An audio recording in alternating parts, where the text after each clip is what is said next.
الأصدقاء الأعزاء، مرحبا.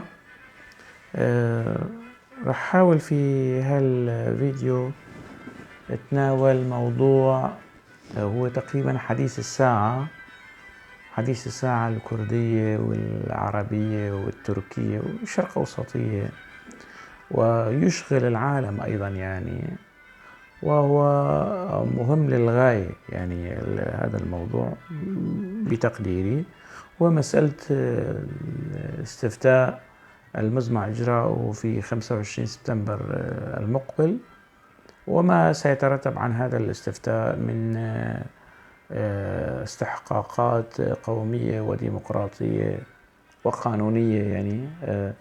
والاستحقاق الرئيس هو السير نحو الدولة الكردية. المعترضين على السعي وعلى هالاستفتاء من حيث المبدأ معترضين. لا يوجد هنالك سند قانوني لهالاعتراض. وجه الاعتراض هو سياسي بحت، سواء كان هذا الاعتراض يصدر عن كتاب، مثقفين، مؤسسات، أحزاب، هيئات، لكن ما يجمعهم هو موضوع الاعتراض وبعض الحجج أو اللي يستندون عليها في الاعتراض.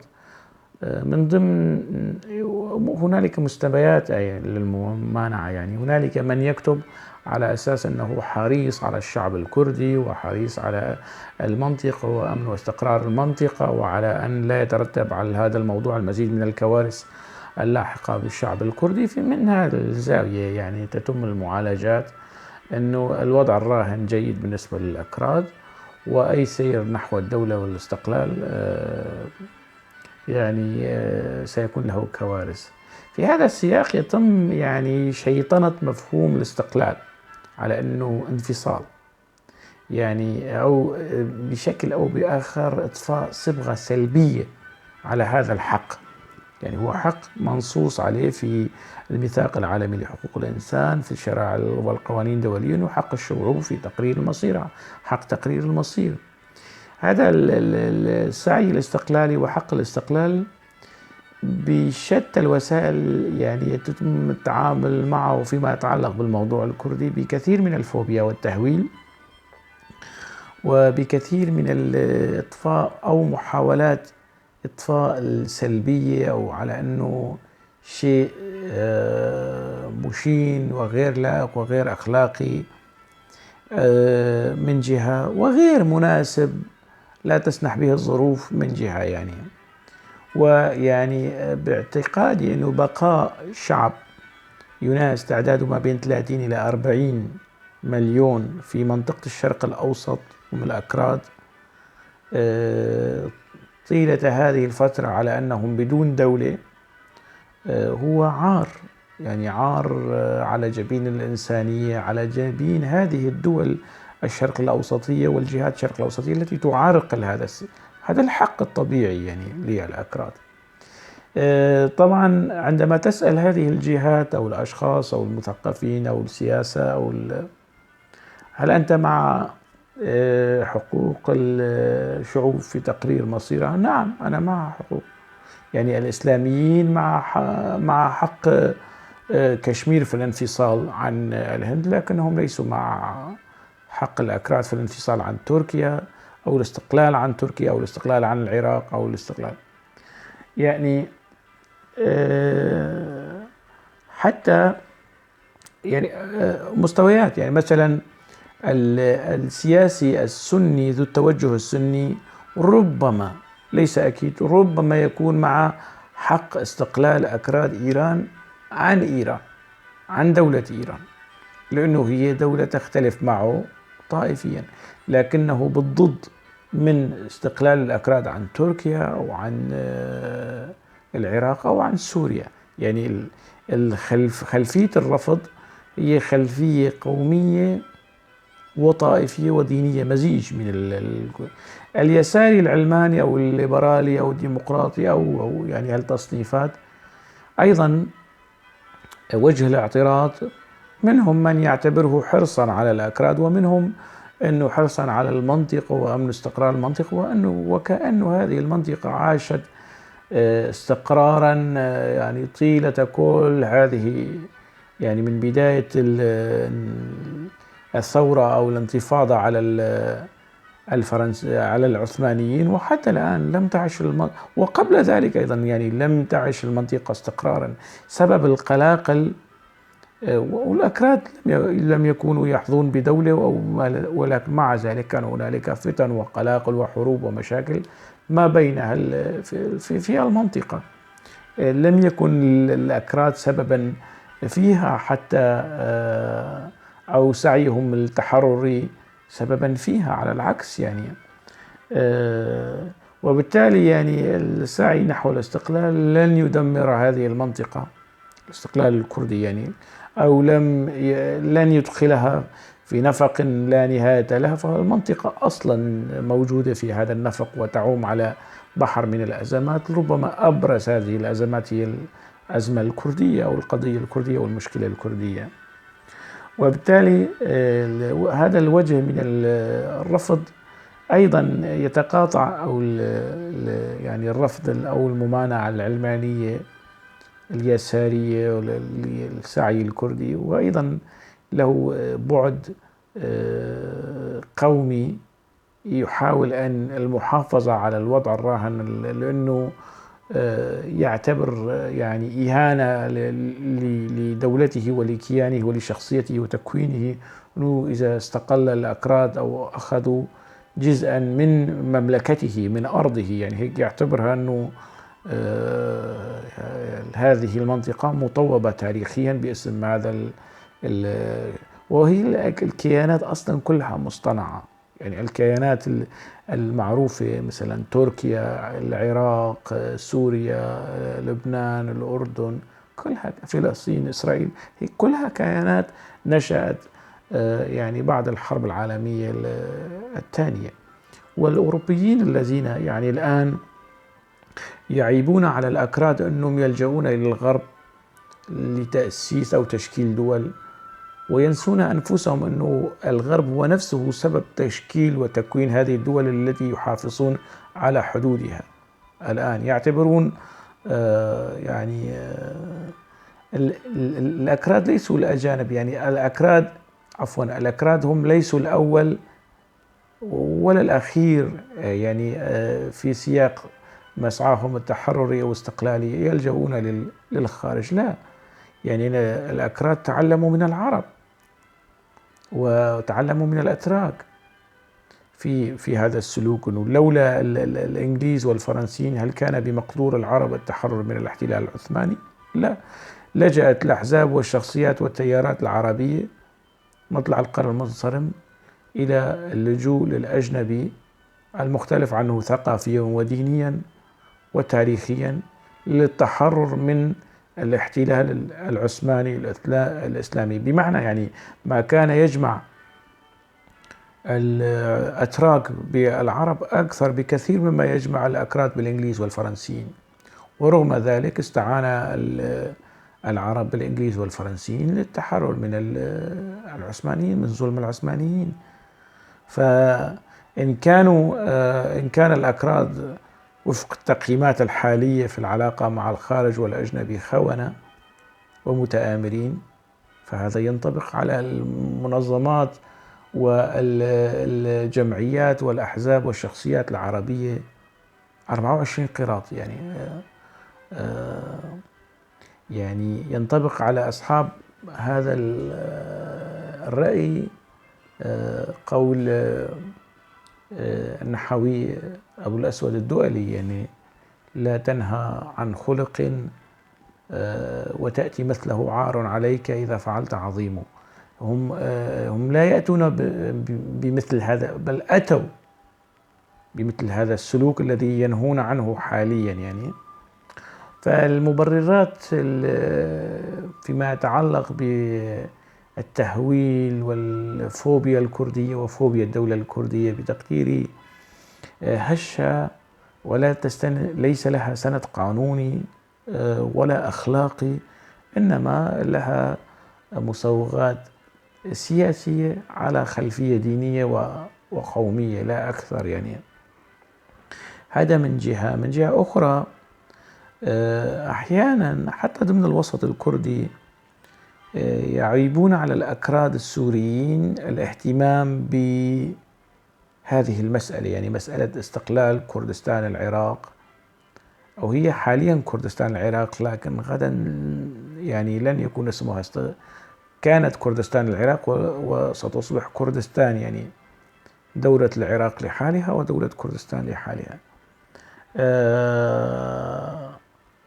يعني يعيبون على الأكراد الاهتمام بالأكراد السوريين أنهم مهتمين كتير بالمسألة العراقية الكردية العراقية الداخلية. أنتم شو لكم علاقة؟ شلون شو لنا علاقة؟ يعني العالم كله يتابع ويحاول يعرقل ويعني لماذا لا يحق من الكرد السوريين الاهتمام، حتى ولو كان اهتمامهم هذا تجاوز أحيانا اهتمام كرد العراق بقضيتهم. صحيح ينبغي أن لا يكون هذا على حساب النسيان أو ترك القضية الكردية السورية والوضع الكردي السوري، لا، لكن ينبغي أن يهتم الكرد السوريين في مسعى تحرر استقلالي كردي حتى ولو كان في الأرجنتين، مش بس على الحدود الكردية السورية يعني، أو في البلد جار دولة كردية ستتشكل. لماذا يعني من الغريب أن لا يهتم أو أن لا يولي الكرد السوريين كل هذا الاهتمام؟ يعني على الأقل هذه الدولة الكردية التي ستتشكل لن تكون في تعاملها مع كرد سوريا مثل تعامل النظام السوري أو النظام التركي أو النظام الإيراني، لا. يعني إن لم تكن دولة صديقة لن تكون دولة عدوة على الأقل، يعني في أضعف. لا نقول أنه هذه الدولة التي ستتشكل ستضحي بمصالحها مع تركيا في خدمة مصالح كرد تركيا، لا، وليس مطلوبا منها ذلك، وليس مطلوبا منها أن تضحي هذه الدولة بمصالحها الاستراتيجية مع إيران يعني كرمال عيون أكراد إيران، لا. يعني هي ليس مطلوب منها ذلك. يعني دعم القضية الكردية في إيران، نعم، يعني دعم المسعى التحرري، وأن تكون لهذه الدولة الكردية يعني دور إيجابي وفاعل وقوي للحظ على حل القضية الكردية في إيران بشكل سلمي، هذا ممتاز. أن يكون للدولة الكردية دور إيجابي في حل القضية الكردية في تركيا، هذا ممتاز. وأصلا أعتقد أنه ممانعة حزب العمال الكردستاني لتشكل الدولة الكردية في كردستان العراق يعني يبنى على سببين استراتيجيين. أولا، قيادة الحزب لا تريد أن يسجل وينسب هذا الإنجاز لمسعود بارزاني، وهنالك البعض من الفرق والجهات السياسية في كرد العراق أيضا لا يريدون يعني قضية أن يسجل هذا الإنجاز، استقلال كردستان، دولة كردستان. يعني لا يريدون لمسعود بارزاني أن يكون جورج واشنطن الأكراد، لا يريدون له أن يكون لمسعود بارزاني يعني دور يوازي دور بيسمارك ألمانيا، لا يريدون أن يكون له دور يعني دور مصطفى كمال أتاتورك فيما يتعلق بموضوع الاستقلال، فيما يتعلق بموضوع الدولة. لا يريدون يعني تضيق عينهم بهذا الخصوص على المستوى الأنانيات والمكايدات الشخصية والحزبية والعقائدية والأيديولوجية. هذا من جهة. من جهة أخرى، إذا تشكلت دولة كردية في كردستان العراق وتكون على علاقة وطيدة واستراتيجية مع تركيا، وسيكون لهذه الدولة دور استراتيجي وازن لحل القضية الكردية في تركيا. وهذا ما يعتبره حزب العمال الكردستاني تجاهلا وتهميشا لدوره مستقبلا. لهذا نجد ممانعة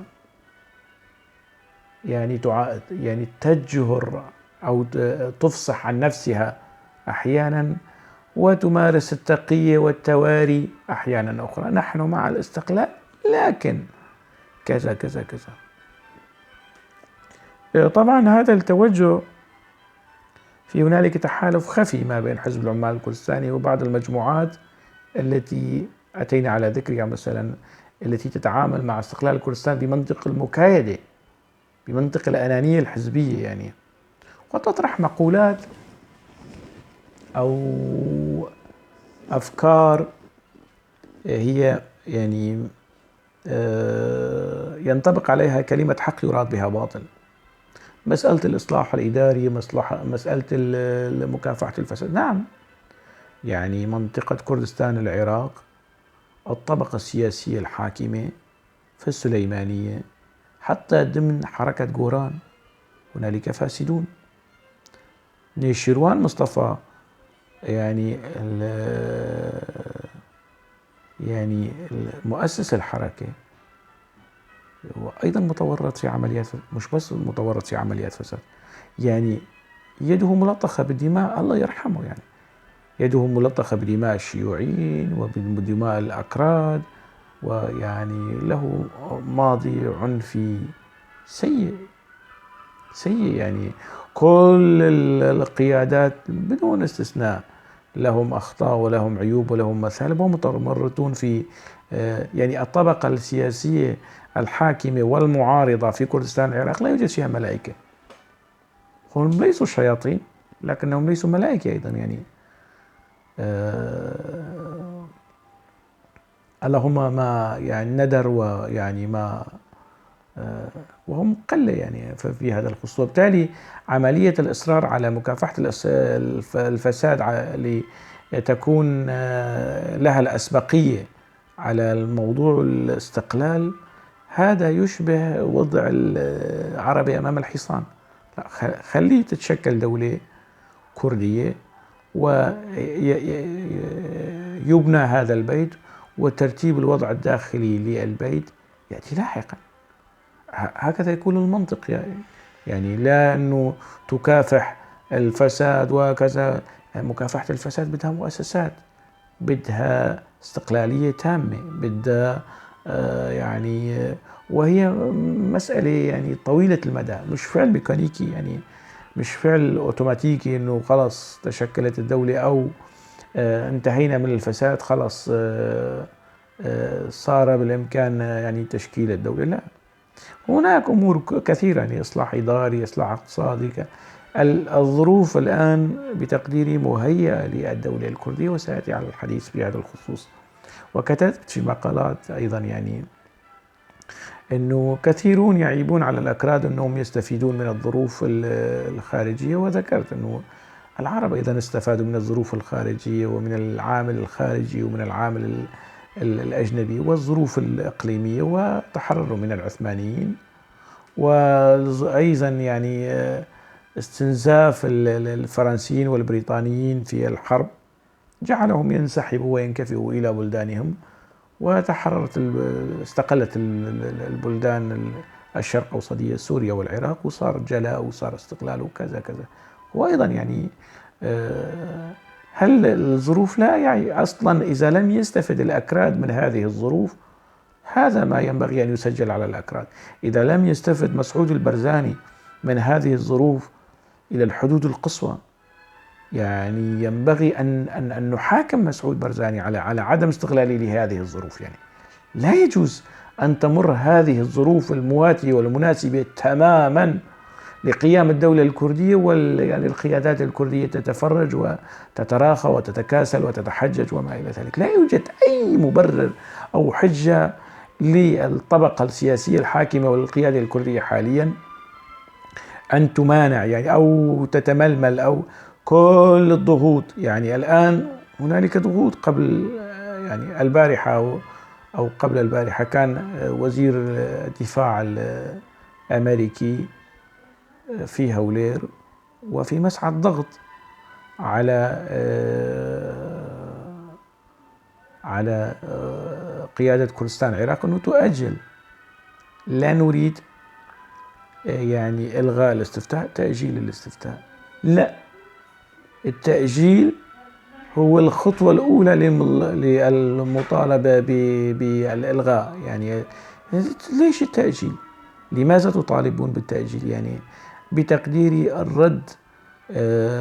رد السيد مسعود بارزاني بهذا الخصوص أنه لا يمكن أن نؤجل الاستفتاء دقيقة واحدة، وكان الرد المتوقع أو المفترض أن يقوله السيد مسعود بارزاني يعني أمام دولة كبيرة مثل الولايات المتحدة أن هذا خيار شعب، لا يمكن أن نعرقل خيار شعب كردي. إذا قال الأكراد في هذا الاستفتاء نريد أن نبقى مع العراق فخلاص. يعني من هو مسعود بارزاني لكي يقول لا يا شعب أنتم قررتم البقاء في العراق وأنا سألزمكم وأجبركم على أن تستقلوا. وقت ذاك يصبح الموضوع انفصال وليس استقلال. يعني إذا فرضت الأحزاب برامجها على الشعب بالإكراه والإلزام والإجبار، وقت ذاك يمكن أن نسميه بالفصل أو الانفصال. أما إذا كان القرار قرار جماهيري، قرار شعبي، فهو استقلال وهو حق شعبي مشروع منصوص عليه أصولا في المواثيق والأعراف الدولية. وبالتالي موقف السيد مسعود بارزاني هو الموقف الذي كان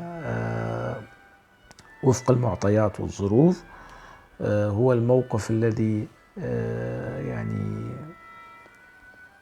يفترض أن يصدر عن قائد كردي قومي أصيل، وقد صدر هذا الموقف. يعني وأمريكا ستحترم من يتعامل معها بالندية ويحاول أن يفرض القرار الشعبي الكردي على دول كبرى وعظمى.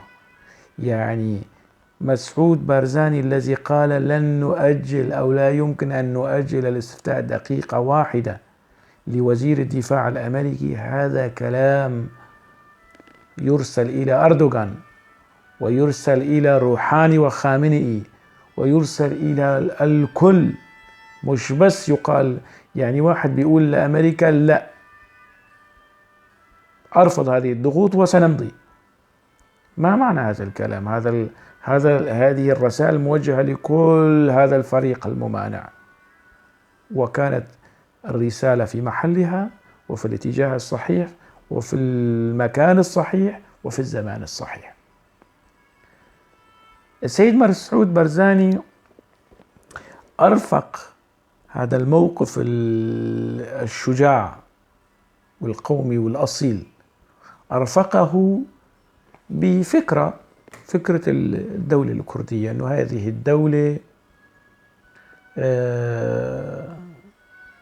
هذه الدولة يعني ممكن أن نناقش العلم، ممكن أن نناقش النشيد الوطني، لكن لا نناقش اسم الدولة. هي اسمها كردستان. العلم يمكن مناقشته، النشيد أيضا يمكن مناقشته. الأساس في الدول ليس العلم والنشيد، الأساس في الدول هو المؤسسات والاسم والخريطة والتكوين السياسي القانوني الدستوري. هذا هو الأساس في الدول. يعني فليكن العلم لونه أيا يكن، لكنه يبقى علم دولة كردستان. النشيد القومي أيا يكن النشيد يكون نشيد دولة كردستان، لأنه النشيد القومي الكردي مثله مثل النشيد السوري، يعني أو يعزز يعني أو يخاطب نسقا معينا أو مكونا معينا قوميا معينا إثنيا معينا، هم الكرد.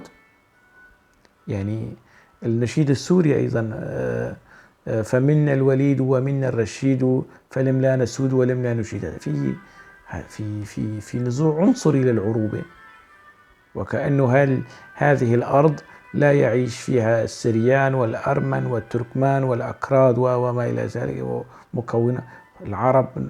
منا الوليد ومنا الرشيد، هذا مبرر كافي لأن لم لا نسود ولم لا نشيد. شو هالنشيد هذا؟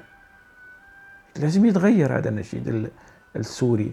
إن تشكلت سوريا جديدة ونظام جديد ينبغي أن يتم مناقشة مش بس العلم، النشيد أيضا. يعني هذا من جهة أخرى، يعني الأفكار التي طرقها أو تطرق إليها أو تناولها السيد مسعود بارزاني كانت أفكار جميلة، يعني وتنم عن استيعاب وتفاهم للمكونات الكردية الأخرى، أو عفوا المكونات المجتمع الكردي الأخرى، هي المكون العربي والتركماني والآشوري والسرياني، أن يكون لهم أيضا دور في العلم والنشيد الوطني لهذه الدولة اللي اسمها كردستان، التي يتواجد فيها المكون العربي والمكون السرياني والمكون الأرمني والمكون التركماني، كلهم مكونات نسيج المجتمع الكردستاني. هذه أفكار متقدمة. الأنصار حزب العمال الكردستاني تلقفوا هالموضوع أنه هي أفكارنا. لا يا بابا، هي مش أفكارك. يعني مش أفكارك قضية أنه سيد مسعود بارزاني يعني قضية العالم، لا، هذه مش إبداعات عبد الله أوجلان. معروف فكر عبد الله أوجلان فيما يتعلق بالمسألة القومية والقضية القومية والفكر القومي. لا، يعني أنتم ترفضون الدولة القومية من الأساس. عبد الله أوجلان يلغي القومية الكردية، يعني يقول لا قومية كردية، لا قومية تركية، قومية ديمقراطية، أمة ديمقراطية. شيء بدون ملامح، يعني شيء هجين بدون ملامح.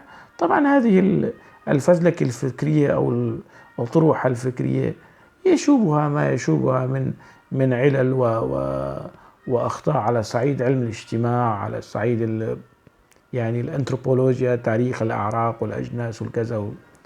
على أي حال، يعني مسعود بارزاني لم يطرح هذا الموضوع.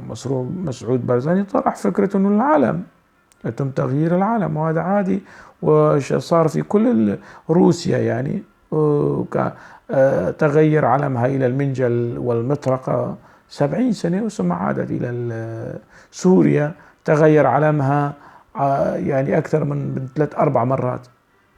مصر تغير ما مش مشكلة، يعني العلم الكردي مش مقدس.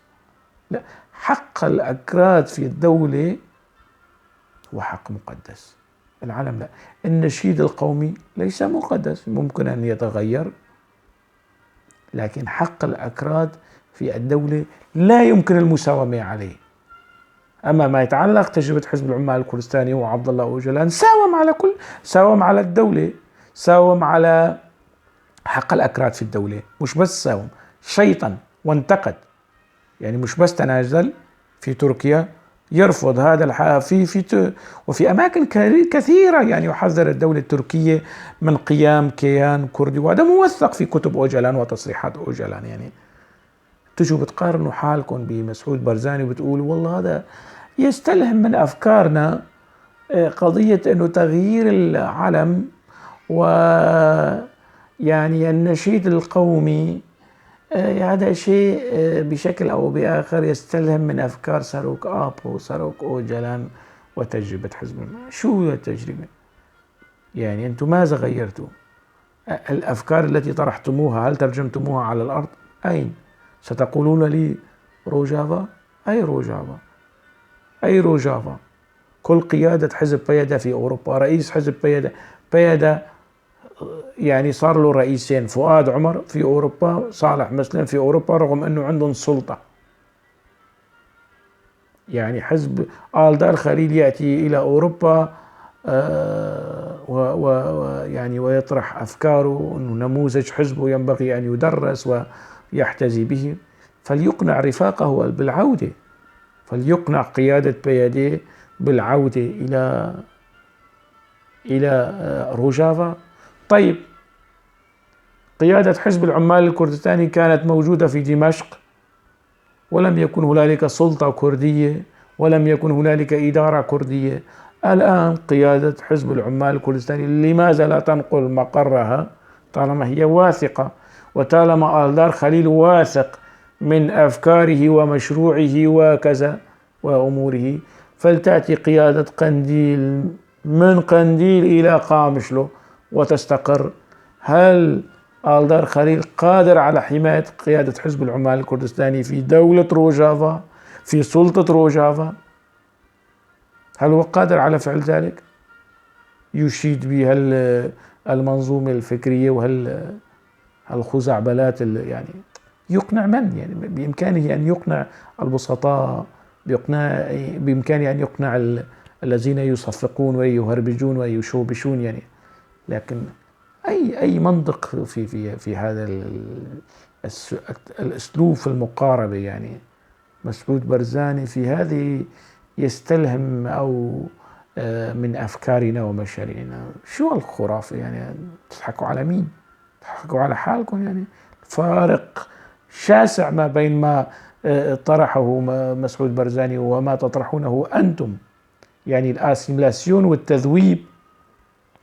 يعني الأمة الديمقراطية هي شكل من أشكال الأسيميلاسيون والتذويب والصهر للقومية الكردية، للهوية القومية الكردية. مسعود برزاني طرح هيك شيء؟ لا يطرح. مسعود برزاني يقول دولة كردية كدولة كردستان، ويمكن أن نتناقش على لكي يقنع ويطمئن المكونات المجتمع الكردستاني من عرب والسريان وأرمن وتركمان، يمكن أن نتناقش في هذه القضايا. نعم يمكن، وهذا طبيعي وينم عن حكمة وطنية، حكمة ديمقراطية في شخص السيد مسعود برزاني. هذا لا يتقاطع مع أفكاركم لا من بعيد ولا من قريب. أنتم تفرضون الأعلام تبعيدكم، أنتم غير قابلين على مناقشة أصلا المسميات. كان هنالك في اتفاق هولير أنه يتم تغيير اسم وحدات الحماية الشعبية، رفضتم تغيير اسم وحدات الحماية الشعبية، ورغم أنه أنتم يعني غيرتوا اسم الحزب 100 مرة، وغيرتوا اسم الجناح العسكري 100 مرة، هبابا وأرجكا وهبجا وكل هذه